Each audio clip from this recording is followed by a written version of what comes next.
नमस्कार साथियों, कैसे हैं आप सभी? दोस्तों आपका स्वागत है आपके अपने यूट्यूब चैनल एग्ज़ाम रन पर। मेरा नाम शोभित है दोस्तों और हम जो अभी हाल ही में एग्ज़ाम कंडक्ट होने वाला है एसएससी सीजीएल का सितंबर के महीने में, उसको टारगेट रखते हुए एडीक्यूटी के द्वारा जो क्वेश्चन पूछे गए हैं, अभी हाल ही में जो स्टेनो का एग्ज़ाम हुआ था, उनको विश्लेषण करेंगे, उनको ब्रीफली डिटेल से चर्चा करेंगे कि किस तरीके से आपसे क्वेश्चन आ रहे हैं। दोस्तों आपसे एक रिक्वेस्ट रहेगी, इस चैनल को ज़रूर सब्सक्राइब करिएगा क्योंकि इसी प्लेटफॉर्म पर जो भी आपके इतिहास से रिलेटेड जो भी लेक्चर होंगे वो मैं इसी प्लेटफॉर्म पर लाऊंगा। इसी प्लेटफॉर्म पर मैं आपके लिए एसएससी में जो भी जीएस के क्वेश्चन आ सकते हैं, मोस्ट प्रोमिनेंट क्वेश्चन, वो सब बातें मैं इसी प्लेटफॉर्म पर डिस्कस करूँगा। चलिए दोस्तों शुरू करते हैं। सबसे पहले तो मैं पहले क्वेश्चन से शुरू करता हूँ। निम्नलिखित में से कौन सी वास्तुकला इन विशेषताओं से परिभाषित होती है? ये विशेषता आपको बतानी है। ये क्वेश्चन दोस्तों एसएससी स्टेनो ने पूछा है और लगभग लगभग 450 क्वेश्चन जीएस के हैं। तो आपको मैं सारे डिस्कस कराऊंगा। लेक्चर ऐसे ही आते रहेंगे, ये पहला लेक्चर है। तो इसी तरीके से मैं आपके जो अच्छे अच्छे क्वेश्चन हैं वो सारे मैं इसकी डिस्कस करूंगा, क्योंकि कुछ क्वेश्चन आपसे आते भी होंगे, उनको मैं डिस्कस नहीं करूंगा। जो क्वेश्चन आपसे नहीं आते उनको मैं अच्छे से डिस्कस कर लूँगा आपके सामने में। जैसे दोस्तों ये आपको थोड़ा कठिन लग रहा होगा क्वेश्चन, रिड वॉल्ट, नुकीले मेहराब, फ्लाइंग ब्रेड्स और रंगीन कांच की खिड़कियाँ। तो ये आपको आर्किटेक्चर बताना है। कौन सा आर्किटेक्चर इनसे संबंधित है ये बताना है आपको। क्या मुगल शैली है, दक्षिण भारत की यानी द्रविड़ शैली है, भारत इस्लामी शैली है, गौथिक वास्तुकला है? तो इसका आंसर हो जाएगा दोस्तों गौथिक वास्तुकला।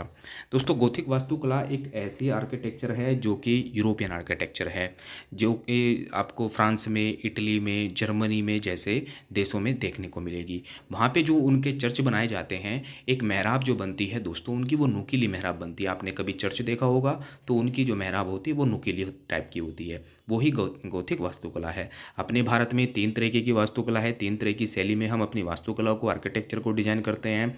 वो मंदिर हो चाहे किसी भी प्रकार का कोई भी हो, हम 3 तरीके से अपने मंदिर की वास्तुकला में इसको डिजाइन करते हैं। जैसे नागर शैली जो उत्तर भारत में ज़्यादा प्रोमिनेंट है, द्रविड़ शैली जो दक्षिण भारत में प्रोमिनेंट है, और एक है बेसर शैली जो इन दोनों का कॉम्बिनेशन है। ये बातें आपको याद रखनी है। अगले क्वेश्चन की तरफ बढ़ते हैं दोस्तों।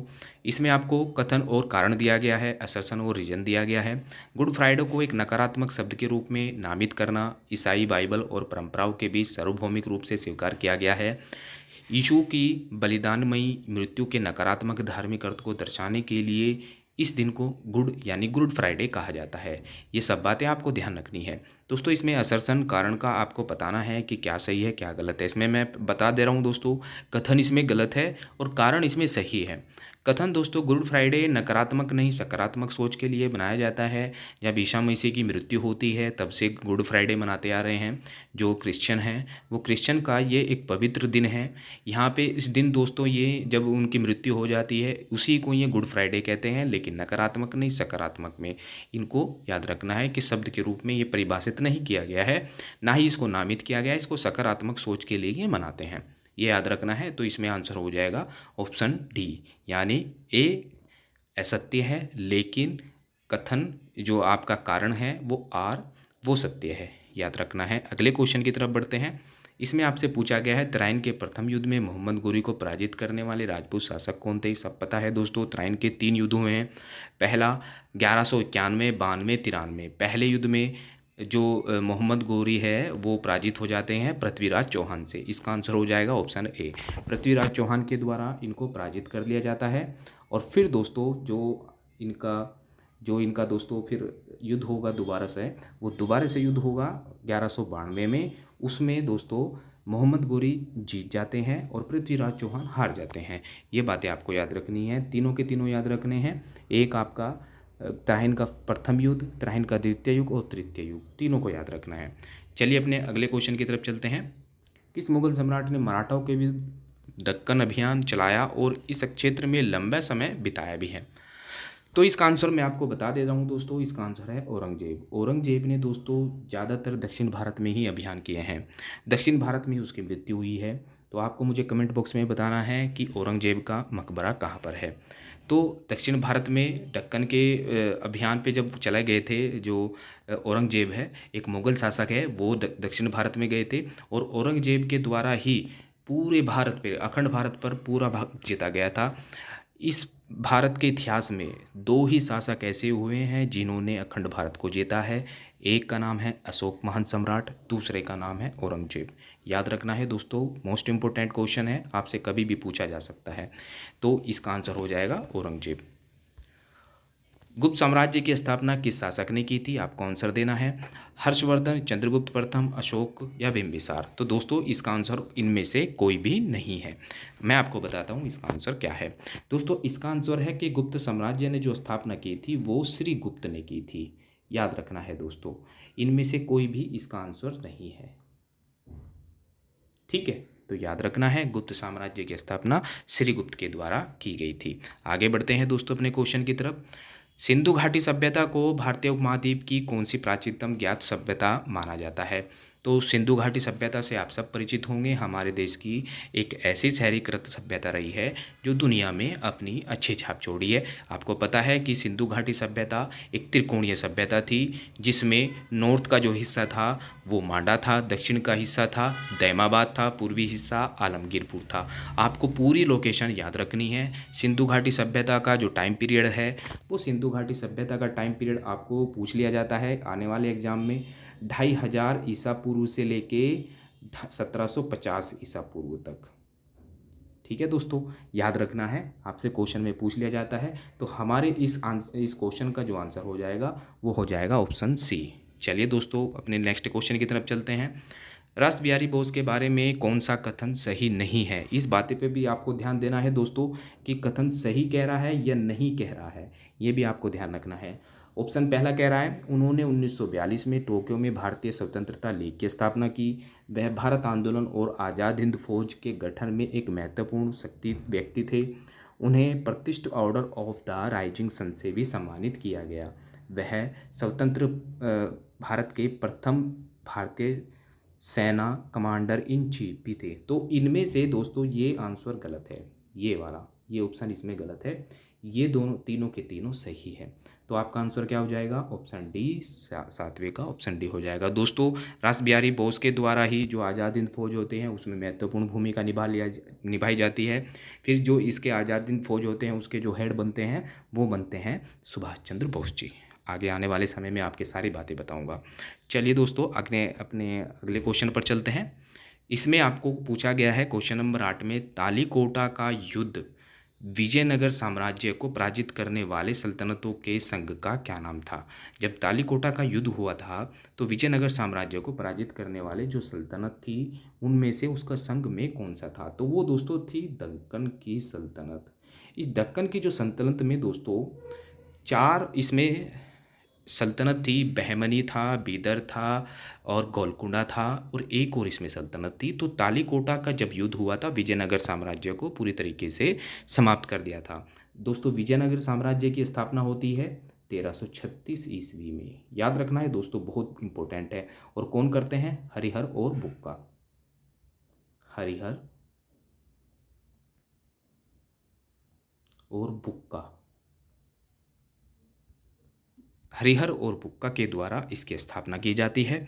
और जब याद रखना दोस्तों, इसके क्रम भी आपसे पूछ ले जाते हैं कि कौन कौन से वंशज इसमें आए हैं। पहले याद रखना है दोस्तों संगम वंश, संगम वंश आपको याद रखना है। फिर आता है सुलु, फिर आता है तुलु, फिर आता है अरिविडू।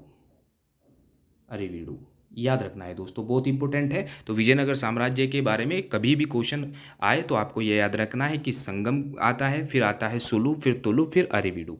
तो चार वंशज होते हैं विजयनगर साम्राज्य में। स्थापना करते हैं 1336 ईस्वी में हरिहर और बुक्का नाम के दो राजा। ठीक है, चलिए दोस्तों शुरू करते हैं अपने नेक्स्ट क्वेश्चन की तरफ बढ़ते हैं। 10वीं 11वीं शताब्दी में चंदेल राजवंश द्वारा निर्मित कौन सा मंदिर अपनी उत्कृष्ट मूर्तियों के लिए जाना जाता है? तो कंदरिया का महादेव मंदिर है, भद्रेश्वर मंदिर है, सूर्य का मोढेरा का मंदिर है और शोर मंदिर है। तो इसका आंसर हो जाएगा कंदरिया महादेव का मंदिर। नेक्स्ट क्वेश्चन की तरफ बढ़ते हैं। उत्तर पश्चिम भारत में अरब आक्रमणों को सफलतापूर्वक विफल करने वाले प्रतिहार शासक कौन थे? दोस्तों गुर्जर प्रतिहार आपको पता होगा, एक प्रतिहार वंश हुआ है, एक पाल वंश हुआ है, इसका आंसर हो जाएगा नागभट्ट प्रथम। एक पाल वंश हुआ है दोस्तों, और एक प्रतिहार वंश हुआ है, और एक राष्ट्रकूट वंश हुआ है, राष्ट्रकूट वंश। तो आपसे ये भी क्वेश्चन पूछ लिया जाता है कि दिल्ली सल्तनत चाहे फिर आपका एक कन्नौज का युद्ध जिसको आप त्रिपक्षीय युद्ध कहते हैं, त्रिपक्षीय युद्ध में इनमें से कौन से राजवंश की भूमिका नहीं थी।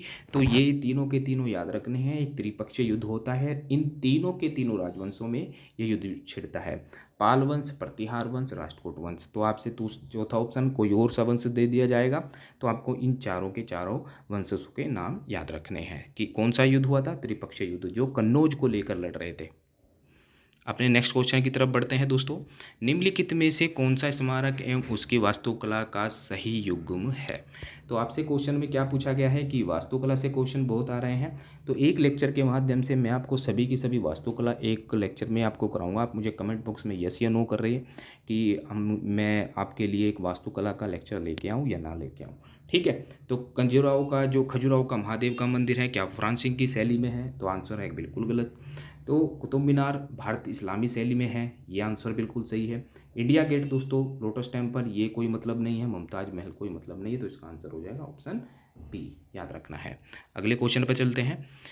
कथन और कारण का एक क्वेश्चन है। हड़प्पा में पाए गए टेराकोटा के बैलों की आकृतियों का उपयोग धार्मिक समारोह के लिए किया जाता था। जब हड़प्पा सभ्यता के, मैंने तुम्हें बता दिया है कि 2 क्वेश्चन डायरेक्ट आए हैं, पहली ही शिफ्ट में क्वेश्चन आए हैं ये। तो आपसे कथन से बारे में पूछा गया है, कारण में क्या कहा गया है, इन बेलों का संबंध कृषि और खेती से जोड़ा गया था। तो आपको आंसर देना है दोस्तों इसमें कि ये जो आपको टेराकोटा बेल है, उनकी आकृतियाँ किससे संबंधित है, किससे नहीं है। तो इसमें आपको आपका जो आंसर होगा वो हो जाएगा ऑप्शन डी। तो ऑप्शन डी का मतलब है कि इसमें कथन ए गलत है और आर सत्य है। हड़प्पा सभ्यता में बेलों की आकृति का उपयोग धार्मिक समारोह के लिए नहीं किया जाता था। दोस्तों याद रखना है, इन बेलों का संबंध कृषि और खेती से जोड़ा गया था, ठीक है दोस्तों। अपने नेक्स्ट क्वेश्चन की तरफ चलते हैं। निम्नलिखित में से कौन सा दिवस फराकान दिवस में संबंधित है, तो आपको बताना है दोस्तों इसका आंसर क्या होगा। इसका आंसर होगा दोस्तों आगा खां। आगा खां दोस्तों फराकान दिवस से संबंधित है। आपसे ये क्वेश्चन आगे भी पूछा जा सकता है, क्योंकि अभी हाल ही में एडिक्विटी का जो टेंडर है वो तो आपको पता है कि एडिक्विटी टेंडर को लेकर ही एडिक्विटी को टेंडर दिया गया है। इसी को लेकर हमारे जो टीचर हैं, हमारे जो भाई लोग हैं, वो धरना प्रदर्शन कर रहे हैं। जो आपका रामलीला मैदान है दिल्ली के अंदर, वहाँ पे धरना प्रदर्शन चल रहा है। तो इसी को ध्यान रखना है, क्या पता हम में भी ये एडिक्विटी को सरकार इतनी ज़्यादा वो हो चुकी है कि आगे इसको ना हटा पाए। अगले क्वेश्चन पर चलते हैं दोस्तों, लास्ट क्वेश्चन है। वह मार्ग समाज कौन सा था जिसने अपने समाज में गुणात्मक व्यवस्था का श्रेय जाता है। तो आपको याद रखना है, आकोरिया समाज था दोस्तों। वो कौन सा समाज था, आकोरिया समाज था। ये क्वेश्चन कुछ अटपटा सा है, इसको ध्यान रख लेना है कि कौन सा इंपॉर्टेंट है, ये क्वेश्चन आ सकता है। तो वो वर्ग समाज कौन सा था जिसने अपने समाज में गुणात्मक व्यवस्था की स्थापना का श्रेय पाया है। तो ऐसे हैं दोस्तों, लास्ट क्वेश्चन था। वीडियो कैसा लगा दोस्तों आपको मुझे बताना है। इसी तरीके से मैं आपके लिए और वीडियो लाता रहूं, क्योंकि जितने भी जीएस के क्वेश्चन पूछे गए हैं इसी प्लेटफॉर्म पर, अगर आप किसी भी एग्ज़ाम की तैयारी कर रहे हैं, मैं इसी प्लेटफॉर्म पर जीएस के सभी क्वेश्चन डिस्कस करता हूँ जो प्रीवियस होते हैं। तो आप प्लीज़ चैनल को जरूर सब्सक्राइब करिएगा। थैंक यू दोस्तों, मिलते हैं अपनी नेक्स्ट वीडियो में।